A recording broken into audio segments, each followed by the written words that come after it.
Hi, unahin ko si Tom. Hi, Tom. Sabi ko pala kay Nico, gusto ko to yung parang nanonood lang tayo. Hindi, syempre, Nakapunong ko lang eh. alam mo, Tom, ever since naman talaga, alam namin kung gaano ka-close kay attorney.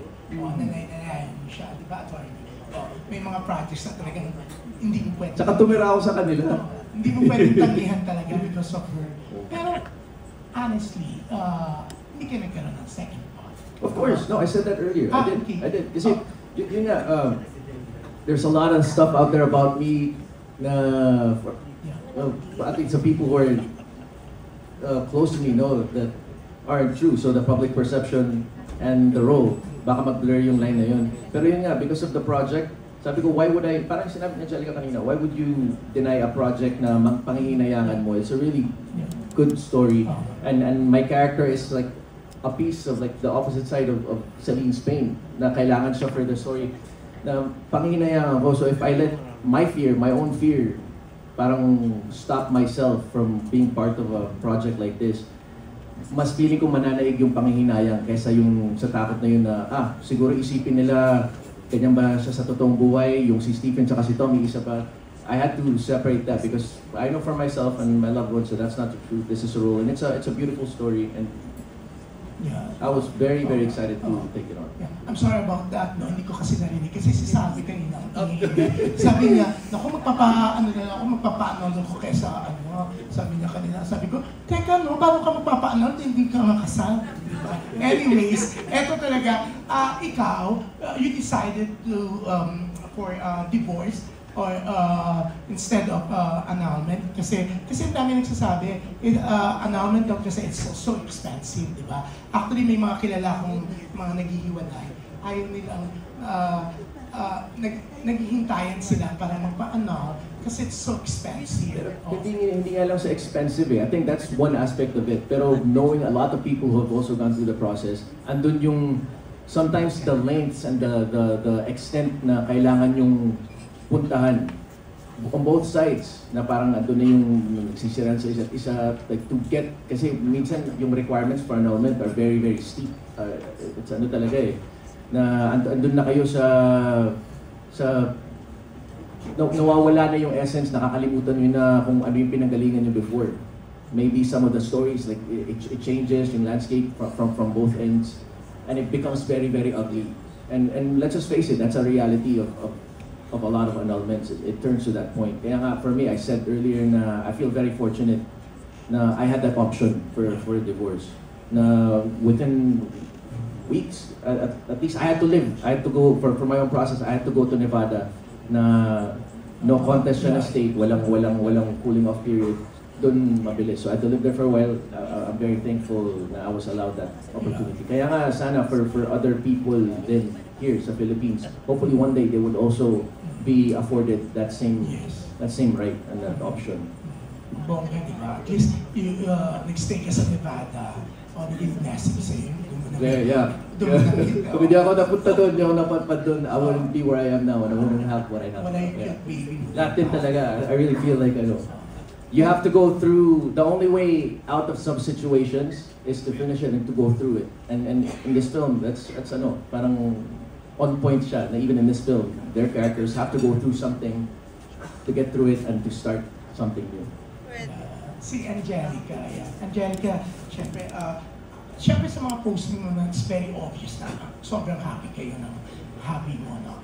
Pero with Anne-Mary, when you accepted this offer na dumating sa'yo, hindi ka ba napapaisip about about marriage? So, hindi mo ba inisip na, what if mangyari din sa amin to in the future? May mga ganun bang thoughts mga agam-agam? Well, syempre hindi ko po ini-invite at ina-attract yung ganong klaseng energy kasi parang medyo too early.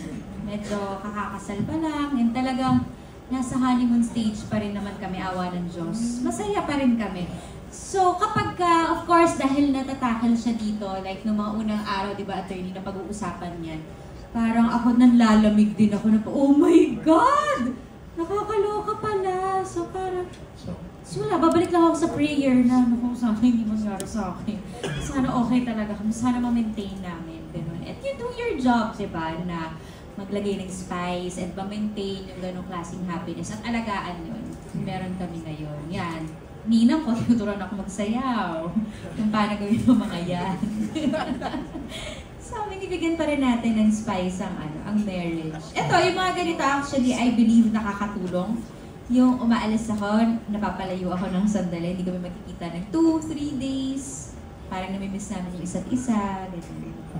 Mas nagiging sweet kayo, di ba?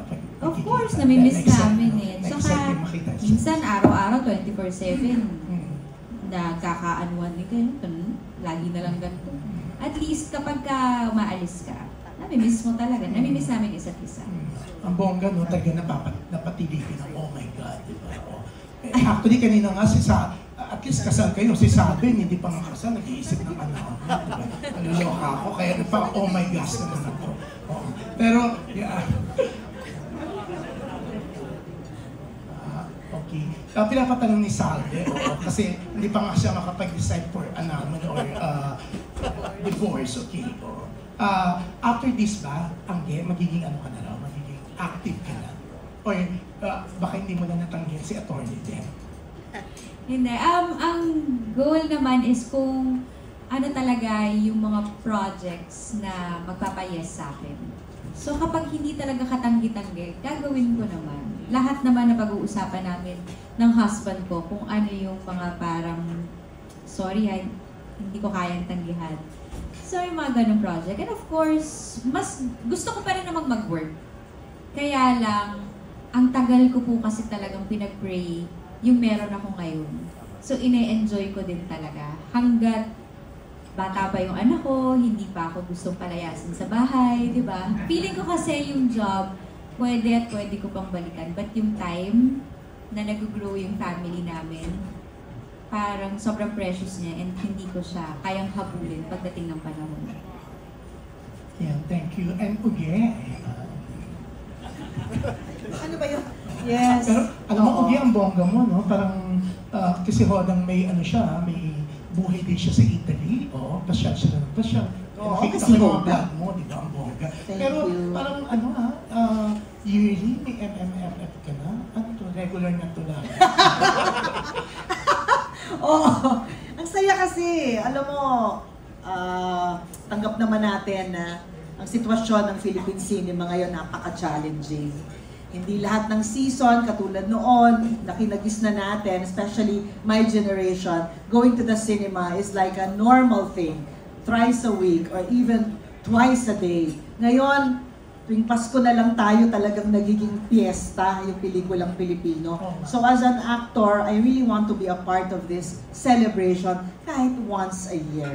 And this time talagang natutuwa ako na dito sa pelikulang ito, kasama ako. I'm very proud of this film. Siyempre, last year parang piyesta ka rin, dalawa. Yes. This year naman, isa lang. Palagay ko isa lang, no, attorney? Isa lang.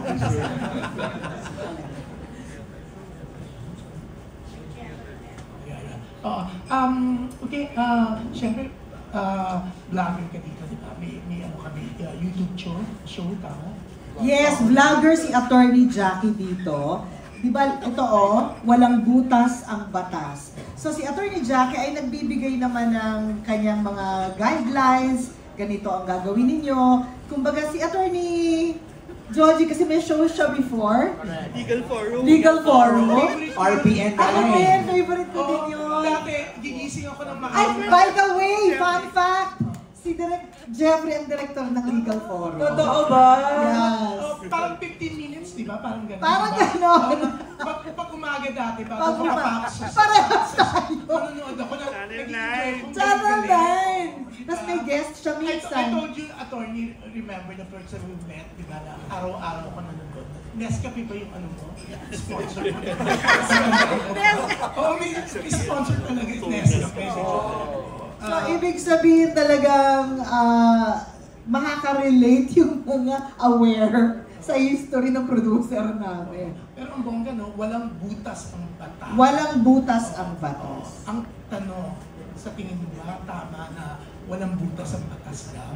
Pinapatanong actually ni Salve siya. Bago siya mag-file ng annulment.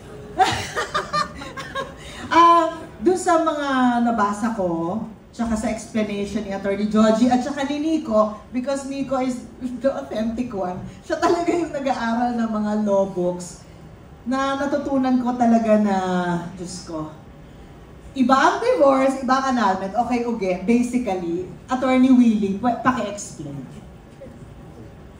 Kasi sa divorce kasi, there's a marriage and you just separate.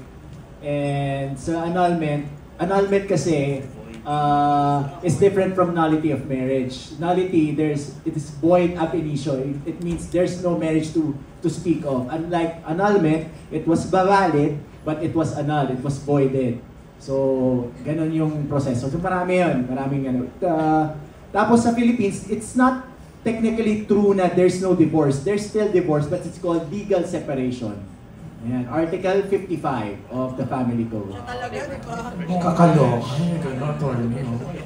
Ang recognition of divorce sa Rules of Court yan, Section 48, Rule 39. Ayan. Yun lang. Ay, galing-galing, di ba? Bumilib kami lahat sa'yo. Bago ako i-demanda ng ibang nandito, sila ang magtatanong. Oo, thank you, Juicy Rose Garcia naman. Tapos,